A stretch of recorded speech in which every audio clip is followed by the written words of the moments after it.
Alright, what's up? So let's keep going. So now that we have pretty much all the tables set up and all the monitors, the next super most important thing that we're gonna install is the speakers.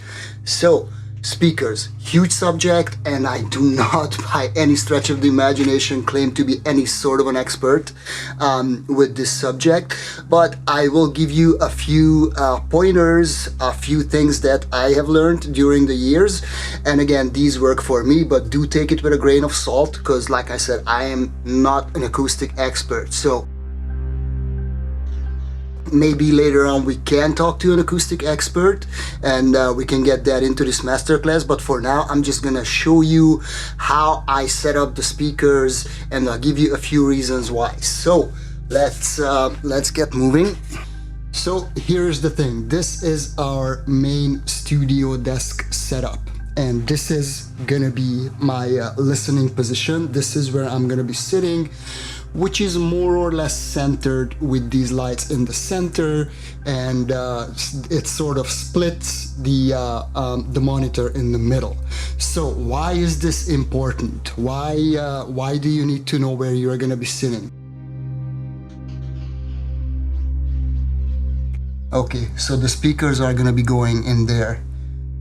Well, if you're familiar with the term equilateral triangle, which you should be, because that is basically the holy grail of speaker setups when it comes to studio speakers. And equilateral triangle basically means it describes a triangle that has its three sides of this triangle are all equal length. So basically kind of sort of like this, which is kind of ironic because this is gonna be the base of my speaker stand. And so equilateral triangle means that this side equals to the length of this side and then this side. So basically your two speakers would be going into the corners, and then your head would be in the middle, equidistant from both speakers. So basically your head is gonna be exactly the same distance from the left speaker than from the right speaker, and the right speaker and the left speaker are gonna be the exact same distance from each other than that they are from your head. So to set that up, that's actually fairly simple. I mean, it doesn't have to be right on the millimeter or a fraction of an inch if you live in North America.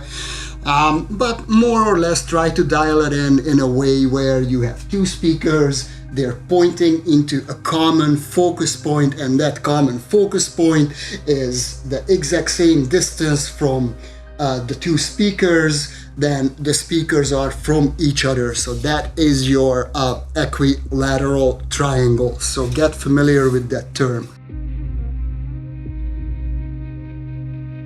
Now I'm gonna be using this these quick lock speaker floor stands, and these are really amazing because they have adjustable height, and they are very sturdy. Actually, they were designed for speakers a little bit bigger than mine, so you know they are. I have a little bit of a buffer zone there because I have carpet flooring that makes things a bit more unstable with respect to. So you see how you can adjust the height of the speaker, and then it has these rubber bushings which you know, just minimize vibrations. So back to the carpet thing, usually depending on what sort of floor you're using, you might run into some challenges with respect to leveling the speakers or keeping them safe to make sure that they don't topple over, because that would freaking suck if you know, your monitors, which are basically the more or less the heart of your system, end up on the floor shattered in pieces. So there are a few ways to go about it. I have soft carpets down there, and that's what I opted to install in the studio instead of tile or hardwood or laminate or engineered wood or whatever else other sort of hard surfaces there are. And I did this for two reasons. Number one, I like to keep my feet warm, and I freaking hate it when I'm sitting down in the studio and I'm warm and my feet are cold. So I needed something nice and warm. So call me crazy, but that one was actually a pretty important point. The second reason why I decided to install carpet, because I could this way opt to install other underpadding under the carpet. So this gives me about uncompressed, it gives me about an inch thick, which is about 2.5 centimeters of carpet, which, guess what, serves as great acoustic treatment on your floor, and it eliminates some of the what you call floor bounce. And again, if you're not familiar with that term, feel free to look it up, but it can wreak havoc with your with the sound of your studio. It can create, you know, big holes in your frequency range that you should try to avoid at all costs, right? So it eliminates basically unwanted reflections to some level from the floor. So that's the reason why I have carpeting. And if you remember when in a few of the previous episodes, when we only had dry walls and no carpets and the construction was still going on. Okay, so what I decided to do upon us moving into this new home, I'm pretty sure you can tell that my voice was a lot more reverby, a lot more echoey, and that's because I didn't have carpet. Now that we have the carpet installed, the room sounds a lot more quiet, a lot more controlled, a lot more muffled, if you will. So back to the speaker stands. I'm using these guys, and these came with these nice spikes, which you can adjust the height, so you can make sure that your bass is level, so you can screw it in or screw it out, and you can adjust the height of it. And these are pretty sharp spikes, and they will dig into the carpet, and they're gonna give a pretty good base of support for the speakers to make sure that they don't topple over or end up on my head while I'm mixing the next hit song. So now you might have a desk, or you might have a setup in your studio where you don't want to use these floor stands. The only reason why I'm using them is because I have more than enough room here, and I can. So the reason I'm saying is because, you know, if you work in a bedroom studio or a smaller area, then there is a fair chance that you may have to put your speakers right onto your studio desks, and that can also create a lot of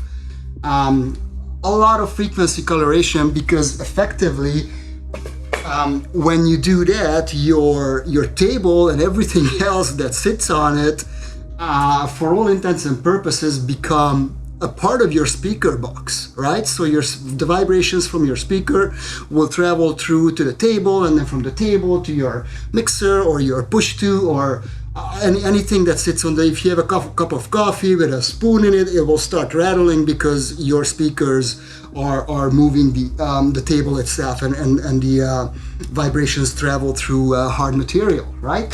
So in order to battle that, there is this really cool, where did I put it?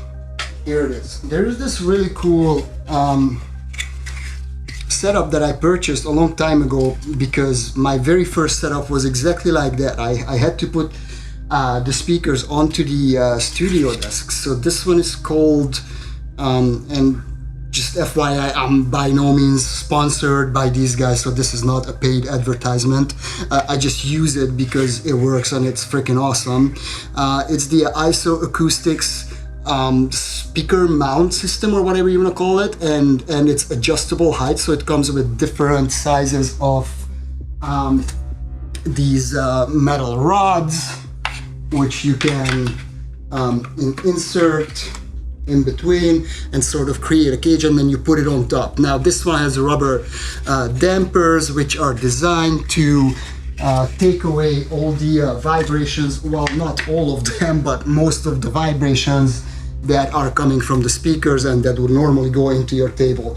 Now, this is the funny thing, I'm actually using a combination of these two. I really don't need to use those because I'm not mounting my speakers directly on the table, but I'm using those because these speaker stands might not get high enough for me so that the speakers can fire over the computer monitors. So I might need to use them merely as an extension to be able to make the stand a little bit higher and then place the speaker on top of it. And I think that's what I'm gonna have to do, because even if I put this guy on the highest